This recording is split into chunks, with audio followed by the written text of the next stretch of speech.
نحمده ونصلي على رسوله الكريم اما بعد فاعوذ بالله من الشيطان الرجيم بسم الله الرحمن الرحيم رب اشرح لي صدري ويسر لي امري واحلل عقدة من لساني يفقهوا قولي۔ السلام علیکم ورحمۃ اللہ وبرکاتہ۔ ناظرین، پروگرام شہر رمضان کے سلسلے میں حاضر خدمت ہوں۔ گزشتہ پروگرام میں ہم نے گناہوں کی معافی کے بارے میں بات کی تھی۔ گناہ کیا ہیں؟ گناہ دراصل انسانوں کی غلطیوں کی بھڑکائی ہوئی آگ ہے، یعنی ہر غلطی اور ہر گناہ انسان کے لیے وبال جان ہے، کیونکہ انسان جو کچھ بوتا ہے وہی کاٹتا ہے۔ اگر وہ اپنے لیے کانٹے بوئے تو کانٹے ہی کاٹے گا۔ تو اگر کوئی شخص گناہوں سے توبہ نہیں کرتا تو وہ دراصل اپنی آخرت کے لیے ایک بہت بڑی سزا تیار کر رہا ہے۔ لیکن جس انسان کو اس سزا کا احساس ہو جائے وہ لازمی طور پر ان گناہوں سے پیچھے ہٹنے کی کوشش کرے گا، اپنی اصلاح کی کوشش کرے گا اور اپنے تمام اعضاء کو گناہوں سے بچانے کی فکر کرے گا، کیونکہ ہمارے اعضاء سے بھی سوال کیا جائے گا۔ قرآن مجید میں اللہ تعالیٰ فرماتے ہیں ان السمع والبصر والفؤاد کل اولئک کان عنہ مسئولا، کہ بے شک کان، آنکھ اور دل، ان سب سے بھی سوال کیا جائے گا۔ یعنی کانوں سے بھی پوچھا جائے گا کہ وہ کیا سنتے رہے، آنکھوں سے بھی پوچھا جائے گا وہ کیا دیکھتی رہی، اور دل کس چیز کی آماج گا رہا ہے، دل میں ہر وقت کیا خیالات رہے، انسان کی محبتیں کیا تھیں، نفرتیں کیا تھیں، اس کی سوچ کیا تھی۔ تو اگر انسان کے اعضاء کا بھی حساب ہونا ہے، ان سے بھی سوال ہونا ہے، تو پھر ضرورت اس بات کی ہے کہ انسان ایسے شعور کے ساتھ روزہ رکھے اور روزے کے حقیقی مفہوم اور حقیقی مقصد کو سامنے رکھتے ہوئے صرف پیٹ کا نہیں، ان تمام اعضاء کا بھی روزہ رکھے، یعنی دوسرے لفظوں میں ان اعضاء کو گناہوں سے بچائے۔ عبد الرحمن بن الجوزی نے روزے کی جو 3 اقسام بیان کی ہیں، ان میں سے خاص روزہ وہ روزہ قرار دیا جس میں انسان تمام جسم کا روزہ رکھتا ہے، یعنی تمام اعضاء اس کے روزہ رکھتے ہیں۔ یعنی انسان جب اس کے اندر ایک شعور جاگتا ہے، اس کے اندر تقوی پیدا ہونے لگتا ہے، تو وہ اپنے پورے اعمال اور سارے اعضاء کا جائزہ لیتا ہے کہ وہ ان کو کس کام میں لگا رہا ہے۔ تو ہمیں اپنی آنکھوں، اپنے کانوں، اپنے دل، اپنی زبان، ان تمام چیزوں کی حفاظت کرنا ہے رمضان کے اندر، اور پھر پورے 30 دن اس کی پریکٹس کرتے کرتے سال کے باقی دنوں میں بھی اپنے ان اعضاء کو گناہوں سے بچاتے رہنا ہے۔ روزہ ایک سچے انسان کے لیے ایک ریمائنڈر ہوتا ہے، اور کس بات کا ریمائنڈر؟ کہ وہ اللہ کی بنائی ہوئی دنیا میں رہ رہا ہے، اور وہ خود اس دنیا کا مالک نہیں ہے، اس دنیا کا مالک کوئی اور ہے، اور جو مالک ہے اسے اسی کی مرضی کے مطابق ہی کام کرنا ہے۔ اگر وہ مالک کی مرضی کی بجائے اپنی مرضی کرنے لگتا ہے اور اپنے سارے اعضاء کو اپنی مرضی کے تابع کرنے لگتا ہے تو اصل مالک کے ہاں یہ چیز قابل قبول نہ ہوگی، اور جب وہ مالک سے ملاقات کرے گا تو اس وقت اس کا شدید محاسبہ کیا جائے گا۔ اس لیے بہت ضروری ہے کہ ہم اس دنیا میں رہتے ہوئے اپنی تمام حرکات و سکنات کو اصل مالک کی مرضی کے مطابق کر لیں۔ روزہ ہمیں پیوریفیکیشن کا ایک موقع فراہم کرتا ہے۔ اس پیوریفیکیشن کا حصہ یہ ہے کہ ہم اپنے تمام اعضاء کو گناہوں سے پاک کریں۔ اس سلسلے میں سب سے پہلی چیز انسان کی نگاہ ہے۔ امام غزالی کہتے ہیں کہ پہلا ادب یہ ہے کہ نظر نیچی رکھو، یعنی نگاہ کو گناہوں سے بچانے کا مطلب کیا ہے؟ کہ نظر کو ایسی چیزوں کی طرف مت ڈالو جو اللہ کو ناپسند ہے، جن چیزوں کی طرف دیکھنے سے دل بھٹکتا ہو اور اللہ کی یاد سے غفلت طاری ہو ان کو نہ دیکھو۔ یعنی ایسی چیزوں کو دیکھنے سے پرہیز کرو کہ جس سے دل میں غفلت آ جائے، اور غفلت تو تقویٰ کے بالکل برعکس ہے۔ اگر غفلت آ گئی تو پھر انسان کے اعمال درست ہو ہی نہیں سکتے۔ اس سلسلے میں ہم نبی صلی اللہ علیہ وسلم کی ایک حدیث کو دیکھتے ہیں۔ آپ نے فرمایا 3 افراد کی آنکھیں قیامت کے دن آگ کو نہ دیکھیں گی، وہ آنکھ جو اللہ کے ڈر سے رو پڑی، وہ آنکھ جس نے اللہ کے راستے میں پہرا دیا، وہ آنکھ جس نے اللہ تعالیٰ کے حرام کردہ امور سے نظروں کی حفاظت کی، یعنی جن چیزوں کو دیکھنے سے اللہ نے منع کیا ہے ان سے منع ہو گئی، دوبارہ ادھر نگاہ اٹھا کر نہ دیکھی۔ پھر اسی طرح نگاہ کے ساتھ ساتھ انسان کو اپنے کانوں کی حفاظت بھی کرنا چاہیے۔ اس سلسلے میں امام غزالی کہتے ہیں کہ کان کو بری بات سننے سے روکو، اس کی جن باتوں کا زبان سے نکالنا حرام ہے ان کا سننا بھی حرام ہے، یعنی غیبت کرنا اگر حرام ہے یا جھوٹ بولنا حرام ہے تو پھر جھوٹ کا سننا اور غیبت کا سننا اور اسی طرح باقی گناہ کی باتوں کا سننا بھی حرام ہے۔ اس وجہ سے اللہ نے کانوں سے جھوٹ سننے والوں اور حرام مال کھانے والوں کا ساتھ ذکر فرمایا ہے، یعنی سماعون للکذب اکالون للسحت، کہ وہ لوگ جھوٹ کے سننے والے ہیں اور حرام مال کھانے والے ہیں، کیونکہ جب انسان اپنے ایک عضو کی حفاظت نہیں کرتا تو دوسرے کی حفاظت بھی مشکل ہو جاتی ہے۔ جس دل میں اللہ کا تقوی ہوتا ہے اس انسان کا مزاج نہ صرف یہ کہ حرام اور گناہ کی باتوں میں دلچسپی نہیں لیتا، بلکہ فضول گفتگو اور لغو سے بھی اعراض برتتا ہے۔ قرآن مجید میں اللہ سبحانہ وتعالیٰ جنت الفردوس میں جانے والوں کی صفات بیان کرتے ہوئے ارشاد فرماتے ہیں کہ والذین هم عن اللغو معرضون، کہ وہ لوگ جو لغو سے اعراض برتتے ہیں۔ لغو ہر اس چیز کو کہا جاتا ہے جس کا نہ دنیا میں کوئی فائدہ ہے اور نہ ہی آخرت میں، یعنی بیہودہ کلام، فضول باتیں جن کا کوئی مقصد نہیں ہوتا، جس سے کوئی نتیجہ نہیں نکلتا، جس سے کسی کو کچھ فائدہ نہیں پہنچتا۔ لہٰذا ہم سب کے لیے لازم ہے کہ روزے کی حالت میں اپنے کان کو بھی ان تمام چیزوں سے محفوظ رکھیں جن سے محفوظ رکھنے کے لیے اللہ تعالیٰ نے حکم دیا ہے۔ اسی طرح کانوں کے ساتھ ساتھ زبان بھی، انسان کے بہت سے گناہ زبان سے ہوتے ہیں۔ زبان اگر پھسلتی ہے تو اس سے انسان کی زندگی بھر کے اعمال ضائع ہو سکتے ہیں۔ انسان کی عقل مندی اسی میں ہے کہ وہ سوچ سمجھ کر بات کرے۔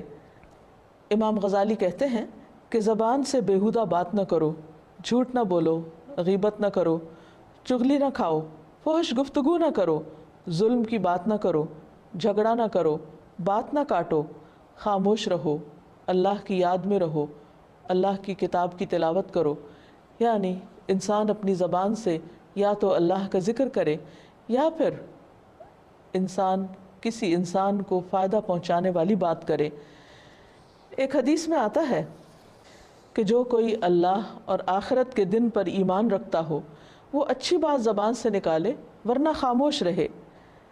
نبی صلی اللہ علیہ وسلم نے فرمایا بہترین عمل یہ ہے کہ جب تم دنیا سے رخصت ہو تو تمہاری زبان اللہ کے ذکر سے تر ہو۔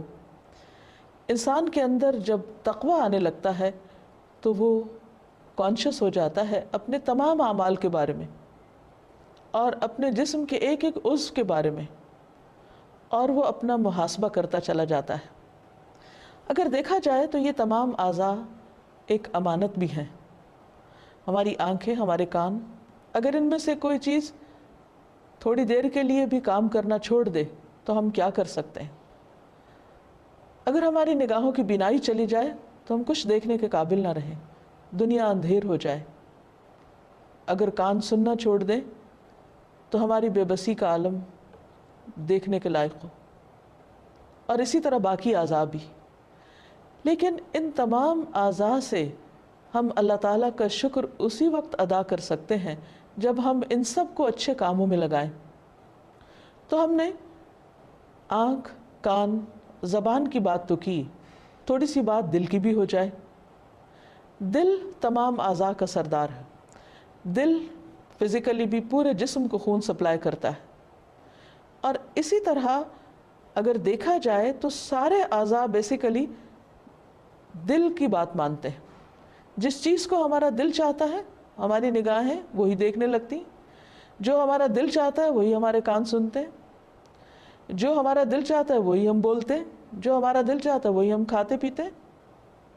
گویا ہماری زندگی میں دل کی حکمرانی ہے۔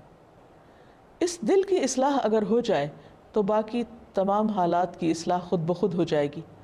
نبی صلی اللہ علیہ وسلم نے ایک حدیث میں فرمایا کہ خبردار جسم میں ایک لوتھڑا ہے، اگر وہ درست ہو جائے تو سارا جسم درست ہو جائے گا۔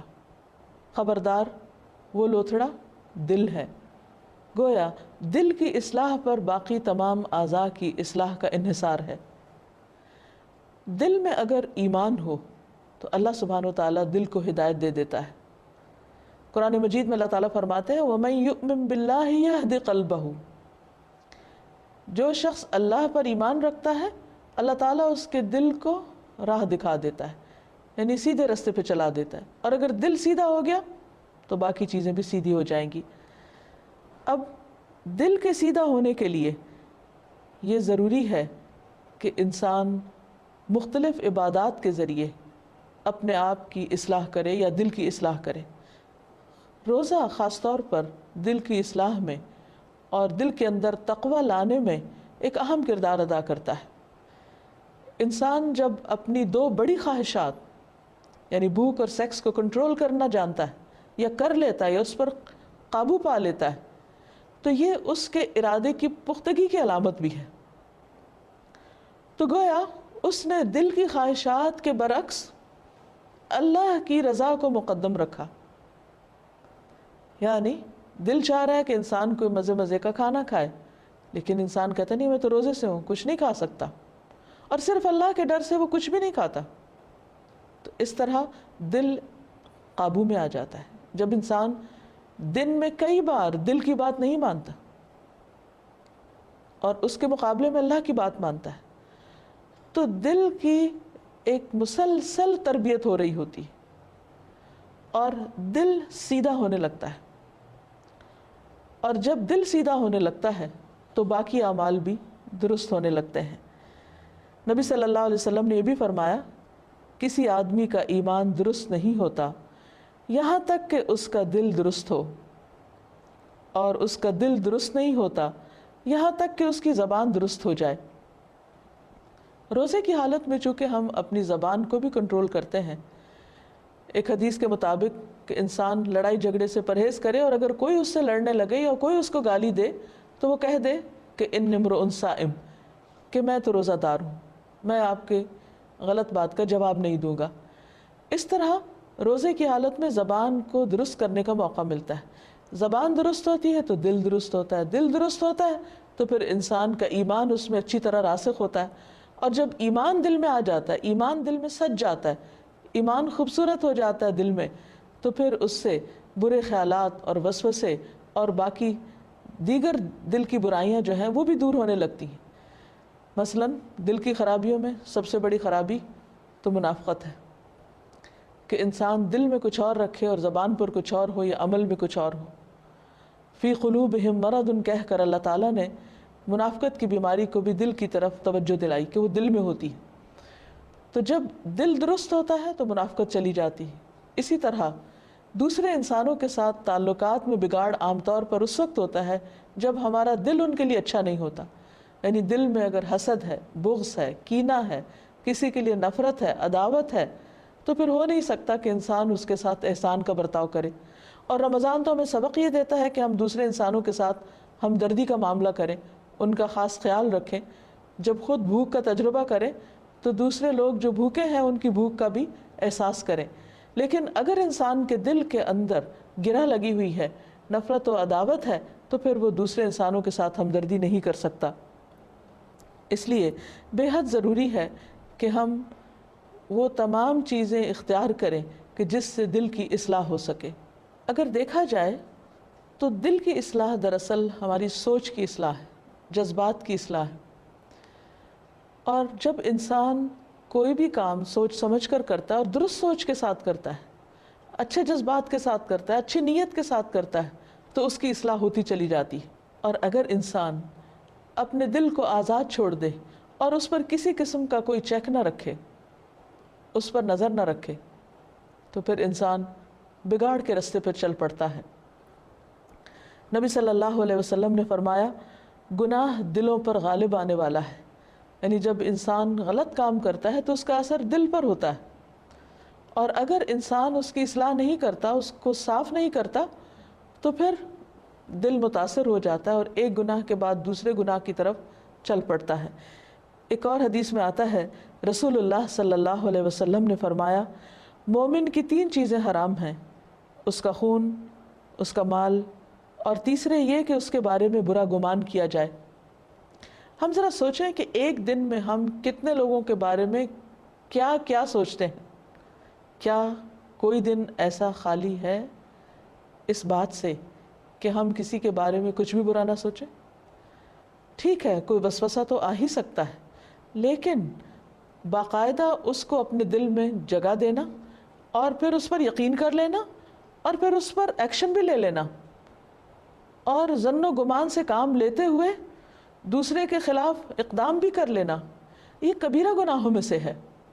اسی لیے قرآن مجید میں اللہ تعالیٰ فرماتے ہیں، یا ایھا الذین آمنوا اجتنبوا کثیرا من الظن ان بعض الظن اثم، کہ اے لوگو جو ایمان لائے ہو بہت زیادہ گمان سے پرہیز کرو، کیونکہ بعض گمان، بعض سوچیں، بعض خیالات بھی گناہ ہوتے ہیں۔ وہ کون سے گناہ ہیں؟ ان کے بارے میں ہمیں اچھی طرح معلوم ہونا چاہیے، اور اگر اس رمضان میں روزے سے جو تقوی ہمیں نصیب ہو، اس کی بدولت اگر ہم اپنی اس برائی کی اصلاح کر لیں تو انشاءاللہ کامیابی کے راستے اور کامیابی کے دروازے کھلتے چلے جائیں گے۔ اور وہ کیا ہے کہ دوسروں کے بارے میں برا گمان کرنا چھوڑ دیں۔ اللہ تعالی ہم سب کی مدد فرمائے۔ وآخر دعوانا ان الحمد للہ رب العالمین۔ السلام علیکم ورحمۃ اللہ وبرکاتہ۔